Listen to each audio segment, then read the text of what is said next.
नमस्कार मित्रांनो, महाराष्ट्रातील तमाम माता भगिनींचं मुख्यमंत्री माझी लाडकी बहीण योजनेशी संबंधित एक नव्या व्हिडिओमध्ये स्वागत आहे. मुख्यमंत्री माझी लाडकी बहीण योजनेशी संबंधित एक मोठी अपडेट नुकतीच आता समोर आलेली आहे, की जी मी तुमच्या समोर ते अपडेट आजच्या व्हिडिओच्या माध्यमातून तुमच्यापर्यंत पोहोचवणार आहे.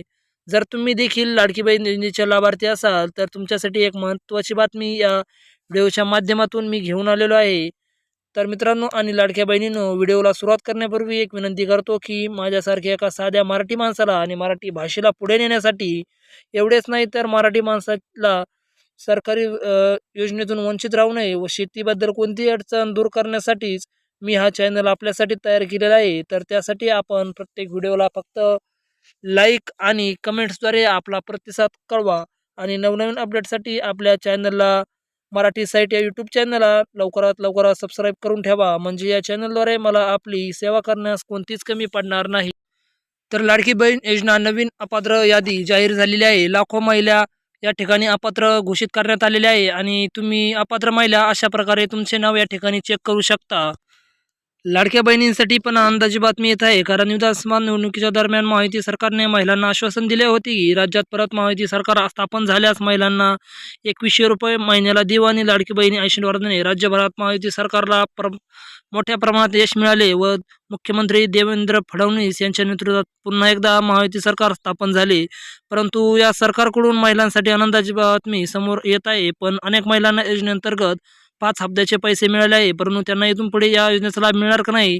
महाराष्ट्र सरकारने लाखो महिलांना अपात्र घोषित केलेले आहे. त्यामध्ये कोणकोणत्या महिला आहेत हेच आपण आता पुढे बघणार आहोत.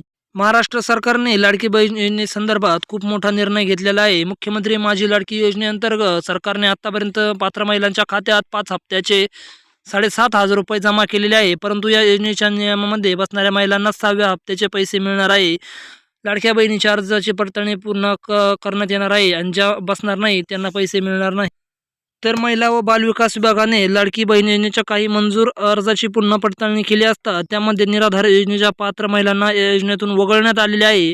अनेक महिलांनी निराधार योजनेअंतर्गत लाभ घेत असताना सुद्धा त्यांनी या योजनेसाठी अर्ज केलेले होते, पण त्यांचे अर्ज आता मंजूर पण करण्यात आलेले होते. पण अशा महिलांना आता सरकारने अपात्र घोषित केलेले आहे.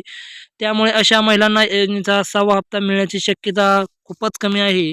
तर महत्त्वाचं म्हणजे पात्र आणि अपात्र महिलांची यादी तुम्ही चेक कशी करू शकता? तर महाराष्ट्र सरकारने मुख्यमंत्री माझी लाडकी बहीण योजनेच्या अपात्र महिलांची यादी अधिकृत पोर्टलवर प्रसिद्ध केलेली आहे.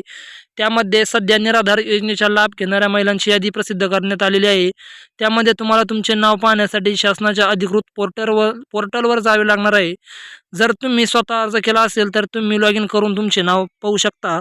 तुम्ही अंगणवाडी केंद्रामार्फत किंवा सेतू केंद्रातर्फे अर्ज केला असेल तर तुम्हाला तिथे त्या ठिकाणी त्या कार्यालयात जावे लागणार आहे आणि त्यांच्याकडून तुमचे नाव तपासून तुम्ही त्या ठिकाणी लाभार्थी आहात का नाही ते बघू शकता.